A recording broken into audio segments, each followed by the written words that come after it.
हिजाब केस की सुनवाई में सुप्रीम कोर्ट में हुआ गाय और बकरा ईद का जिक्र। कुरान में लिखी हर बात जरूरी प्रैक्टिस नहीं। क्या है पूरी खबर, चलिए जानते हैं। हिजाब बैन के खिलाफ दाखिल याचिका पर सुप्रीम कोर्ट में रोज सुनवाई हो रही है।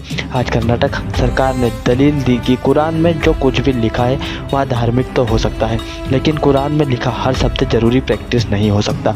सिर्फ इसलिए कि कोई बात कुरान में लिखी है वह जरूरी प्रैक्टिस नहीं हो सकती है। कर्नाटक सरकार के एडवोकेट जनरल ने कहा कि तमाम धार्मिक प्रैक्टिस अनुच्छेद 25 के प्रोटोकॉल नहीं है। सुप्रीम कोर्ट में हिजाब मामले में 9वें दिन सुनवाई के दौरान कर्नाटक सरकार के एडवोकेट जनरल पी नावाडगी ने दलील दी है कि याचिकाकर्ता ने जरूरी प्रैक्टिस की बात कही है। अगर यह मान लिया जाए कि हिजाब का जिक्र कुरान से आया है तो क्या उसे जरूरी प्रैक्टिस मान लिया जाए, लेकिन जो भी एक्टिविटी है वह सब जरूरी प्रैक्टिस नहीं हो सकता है।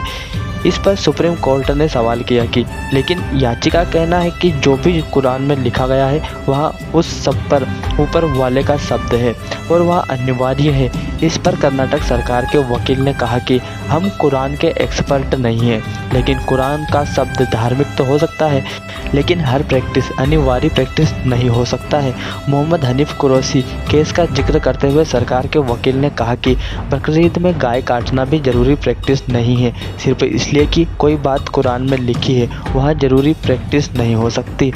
कर्नाटक सरकार के एडवोकेट जनरल ने कहा कि अगर हम यह स्वीकार कर ले कि कुरान में जितनी भी बातें लिखी गई है वह सब जरूरी प्रैक्टिस है, तो फिर जरूरी क्या है? यहाँ टेस्ट ही बेमानी हो जाएगा। कुरान में लिखी गई बात धार्मिक रेफरेंस हो सकता है, लेकिन वह हर बात जरूरी प्रैक्टिस नहीं हो सकता है। बड़ी संख्या में माँ और बहनें फ्रांस और तुर्की में हिजाब नहीं पहनती हैं। साथ ही इससे उनके मुस्लिम होने पर कोई कमी नहीं हो जाती है। बड़े शहरों में मुस्लिम हिजाब में नहीं दिखती है।